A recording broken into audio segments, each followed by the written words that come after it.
ELISA एक बहुत important diagnostic test है।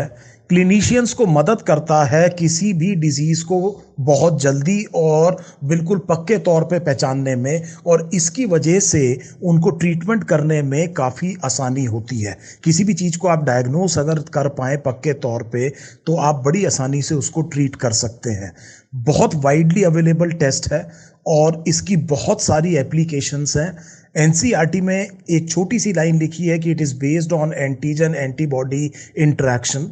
सो इस टेस्ट के बारे में, क्योंकि इसकी इंपॉर्टेंस बहुत ज़्यादा है, आपको अच्छे से पता होना चाहिए कि एक्चुअली ये करते कैसे हैं, क्या क्या इसकी एप्लीकेशन हो सकती हैं, और ये जो एंटीजन एंटीबॉडी इंटरेक्शन है इसके पीछे पूरा राशनेल क्या है, क्या चीज़ एक्सप्लॉइट की जाती है पैथोजन को डिटेक्ट करने के लिए जो डिजीज़ कॉजिंग एजेंट है किसी भी सस्पेक्टेड पेशेंट में। एंजाइम लिंक्ड इम्यूनोसॉर्बेंट एसे। अच्छा, ये ऐसे किसे कहते हैं? व्हाट इज दिस ऐसे? ऐसे किसे कहा जाता है? व्हाट इज ऐसे? सो आपने फुल फॉर्म बताया, एंजाइम लिंक्ड इम्यूनोसॉर्बेंट एसे, एब्सोल्युटली राइट। मुझे बताइए ऐसे कैसे पता लगता है? अच्छा, मुझे बताइए कि अगर मैं आपसे कहता हूं कि बार्ले एंडोस्पर्म टेस्ट का नाम सुना है आपने? बार्ले एंडोस्पर्म टेस्ट का नाम सुना है आपने? It is used as a bio assay of gibberellin.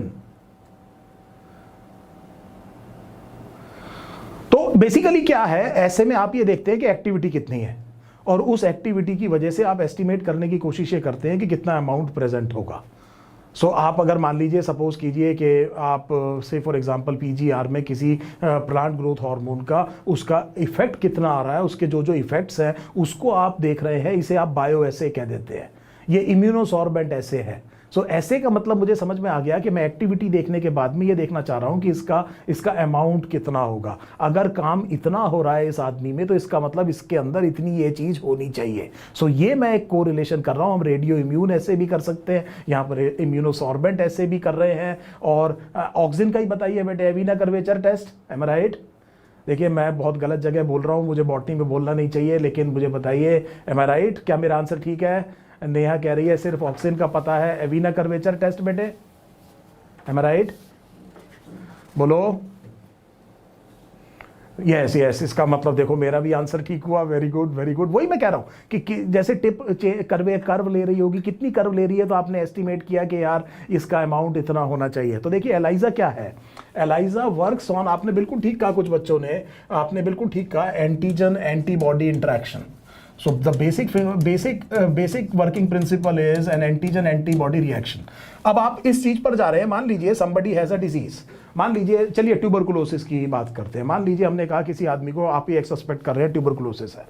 सो इसके अंदर माइकोबैक्टीरियम ट्यूबरकुलोसिस होगा, तभी होगी ट्यूबरकुलोसिस, ये बात तय है। और वो माइकोबैक्टीरियम ट्यूबरकुलोसिस अगर बॉडी में है तो उसका एंटीजन भी प्रेजेंट होगा, बैक्टीरिया के सरफेस पे एंटीजन होता है। और अगर वो एंटीजन आपकी बॉडी में घुसा है तो आपके बॉडी के इम्यून सिस्टम ने उसके खिलाफ एंटीबॉडीज बनाई होंगी। अब एंटीजन और एंटीबॉडी किसी ना किसी बॉडी के सैंपल में होगा, कहीं ना कहीं स्पूटम में हो सकता है, प्लाज्मा में हो सकता है, डिपेंडिंग ऑन द माइक्रोब। आपने उसमें या तो एंटीजन या एंटीबॉडी को डिटेक्ट करना है। So this is the thing which is done in ELISA. So ELISA में you detect the antigen of a pathogen, और अगर एंटीजन ऑफ पैथोजन है तो होस्ट ने क्या बनाई होगी उसके खिलाफ? एंटीबॉडीज। तो आप किसी भी सूटेबल सैंपल में या तो एंटीजन या एंटीबॉडी को डिटेक्ट कर रहे हैं, तो ये काम किया जाता है एलाइजा में। ये कहा कि एलाइजा जो है एंटीजन एंटीबॉडी इंटरेक्शन है, और मैं पेशेंट के किसी सैंपल में या तो एंटीजन की प्रेजेंस को देख रहा हूं या एंटीबॉडी की प्रेजेंस को देख रहा हूं। So this is what I am trying to detect in ELISA. ELISA एक वेल में किया जाता है। सो एलाइजा की आप अगर प्लेट देखेंगे तो उसमें कई बारी छोटी छोटी ट्यूब्स होती हैं। So and the number of tubes very frequently is 96। So total number of tubes is 96। तो ये छोटी छोटी ट्यूब्स हैं, आप समझ सकते हैं। अगर इसके अंदर ये छोटी छोटी ट्यूब्स हैं, इसको हम कहते हैं वेल कहते हैं। एलाइजा की एक प्लेट होती है, उसमें 96 टेस्ट है। उसमें हम ये देखते हैं कि कितने में पॉजिटिव आया है, कितने में पॉजिटिव आया है, और अगर 30 में पॉजिटिव आया है तो हम उसको नेगेटिव मानते हैं कि इतना एंटीजन तो होता ही है, आपकी चारों तरफ माइकोबैक्टीरियम ट्यूबरकुलोसिस है, इतना एंटीजन तो इस कंसंट्रेशन में मिलेगा ही मिलेगा। सो एक फिर सेट वैल्यू की जाती है। हर एक जो एलाइजा किट बनाती है कंपनी बायोटेक्नोलॉजी की, वो ये कहती है कि अगर 30 से ऊपर ही अगर ये टेस्ट पॉजिटिव आ जाए तभी जो है आप इसको पॉजिटिव मानेंगे, या अगर उससे कम में आ रहा है तो आप इसको नेगेटिव मानेंगे। इसी तरह से आरटीपीसीआर में भी आपने देखा था कि उसकी एक सीटी वैल्यू होती थी। हम ये कहते थे कि इतनी साइकिल के ऊपर अगर आ रहा है तब हम कहेंगे कि ये पॉजिटिव है कि नेगेटिव है। इस तरह की चीज आपने जरूर देखी होगी कोविड के अंदर। तो there is a set parameter. So हमने ये कहा कि एक सेट पैरामीटर है, इसीलिए हम ये कह रहे हैं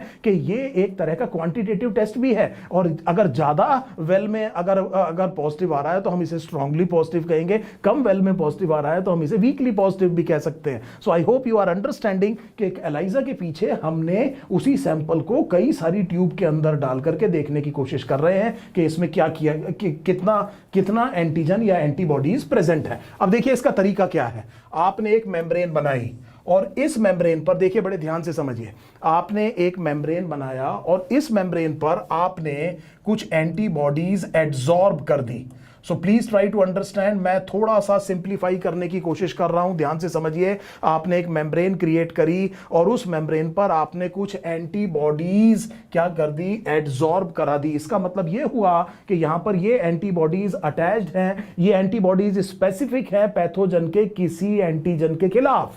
सो ये जो एंटीबॉडीज हैं पैथोजन के एंटीजन को कैप्चर कर लेंगी, पकड़ लेंगी और उनको यहां पर फिक्स कर देंगी। इस तरह की एंटीबॉडी आपने पहले से ही अपनी मेम्ब्रेन में बना करके रख दी। अब आपने क्या किया कि यहां पर सैंपल डाला। ये वो सैंपल है, उस पेशेंट का सैंपल है जिसमें आप सस्पेक्ट कर रहे हैं कि ये डिजीज हो सकती है, ये पैथोजन इसमें प्रेजेंट हो सकता है, इसलिए वो एंटीजन होगा। सो आपने जब ये सैंपल डाला, अगर वो एंटीजन होगा तो वो एंटीजन यहां पर एग्लूटिनेट कर देगी एंटीबॉडी।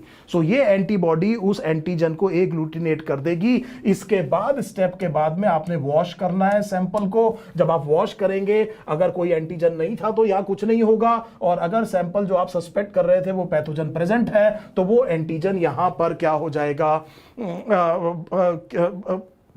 यहां पर एग्लूटिनेट हो जाएगा। फिर आप इसमें एक और सैंडविच एलाइजा में हम क्या करते हैं, मैं एक बड़ा एक पिक्यूलियर टाइप ऑफ एलाइजा के बारे में बात करता हूं। आपने ये कैप्चर एंटीबॉडी आपने इसको यहां पर ऐड करी। अब ये एंटीजन दोनों तरफ से पकड़ा गया और इसको आप कैप्चर एंटीबॉडी कहते हैं। अब आपने सेकेंड स्टेप में कैप्चर एंटीबॉडी ऐड करी और फिक्स कर दिया इस एंटीजन को इस सरफेस के ऊपर। I hope this is now absolutely clear. अगर पहले स्टेप में ये एंटीजन नहीं था तो कुछ नहीं होगा, ये कैप्चर एंटीबॉडी भी यहां पर अटैच नहीं हो पाएगी। आप वाटर से वॉश करेंगे तो कैप्चर एंटीबॉडी भी वॉश आउट हो जाएगी। अब क्योंकि एंटीबॉडी एक प्रोटीन है और प्रोटीन एंटीजन का काम कर सकता है, तो आप एंटीबॉडी के खिलाफ भी एंटीबॉडी बना सकते हैं। इसे हम कहते हैं एंटीबॉडी। सो अब आपने ऐड किया एंटीबॉडी, और ये जो एंटीबॉडी है इसके साथ आपने एक एंजाइम अटैच किया हुआ है। सो ये दो प्रोटीन्स हैं एक्चुअली, एक एंटीबॉडी मॉलिक्यूल है जो इसके खिलाफ काम करता है और इसमें आपने एक अटैच किया हुआ एंजाइम, इसीलिए एंजाइम लिंक्ड इम्यूनोसॉर्बेंट एसे को एलाइजा कहा जाता है, या एलाइजा को एंजाइम लिंक्ड इम्यूनोसॉर्बेंट एसे कहते हैं। और आपने इसके बाद ऐड करी एंटीबॉडी, और ये जो एंटीबॉडी है इसमें हमने कहा कि there was an enzyme that was linked to it, और ये वो एंजाइम है जो क्रोमोजेनिक एक्शन है जिसके सबस्ट्रेट का ये कलर को क्या करता है, चेंज करता है। आपने जब ये एंटीबॉडी ऐड करी उसके बाद वॉश किया। सो पहले स्टेप से चलते हैं। अगर सैंपल में पैथोजन था तो यहां एंटीजन आ गया होगा, यहां पर ये कैप्चर एंटीबॉडी भी होगी, एंटीबॉडी भी होगी और एंजाइम भी होगा। अब आपने सारी ट्यूब्स में सबस्ट्रेट डाल देना है और ये देखना है कि कहां पर कितना कलर चेंज होना है। That will tell you whether the antigen is present in the sample और नॉट। ये जो मैंने आपको एक सिंपल चीज बताई, this is what is called as a sandwich ELISA. So इस चीज को हम क्या कहते हैं, सैंडविच एलाइजा कहते हैं। मुझे उम्मीद है बेसिक प्रिंसिपल आपको समझ में आ गया होगा। आपकी एनसीईआरटी में एक ही लाइन लिखी हुई है, it functions on the basis of antigen antibody interaction. You can see that this is exactly what is happening here. और इस तरह से इस एलाइजा टेस्ट को किया जाता है। पहले पहले मैं आपको बता चुका हूं कि एलाइजा नॉर्मली बहुत सेंसिटिव है, बहुत स्पेसिफिक टेस्ट नहीं होता। HIV में हमने कहा था कि हम शुरू में एक स्क्रीनिंग टेस्ट में एलाइजा का इस्तेमाल करते हैं, बाद में कंफर्मेशन वेस्टर्न ब्लॉट या PCR से करते हैं जिनका एलाइजा पॉजिटिव आता है। एलाइजा में एंटीबॉडीज भी ढूंढी जाती हैं। अगर किसी ने कभी टाइफॉइड के लिए एलाइजा टेस्ट कराया है तो उसकी रिपोर्ट में 2 तरह की एंटीबॉडीज मेंशन्ड होती हैं, IgG और IgM, एक प्राइमरी रिस्पांस वाली एंटीबॉडी, एक सेकेंडरी रिस्पांस वाली एंटीबॉडी। और जो टेस्ट आता है आपके पास लिखा हुआ, उसमें लिखा होता है IgM पॉजिटिव या IgM नेगेटिव या कोई भी एक कॉम्बिनेशन जो उसमें लिखा होता है, जिससे क्लिनिशियन को समझ में आता है कि प्राइमरी रिस्पांस है कि सेकेंडरी रिस्पांस है। मतलब ये है कि इसमें आप या तो सैंपल में एंटीजन ढूंढ रहे हैं या एंटीबॉडी ढूंढ रहे हैं। आई होप ये दोनों टेस्ट अब आपको बिल्कुल क्लियर हो गए होंगे।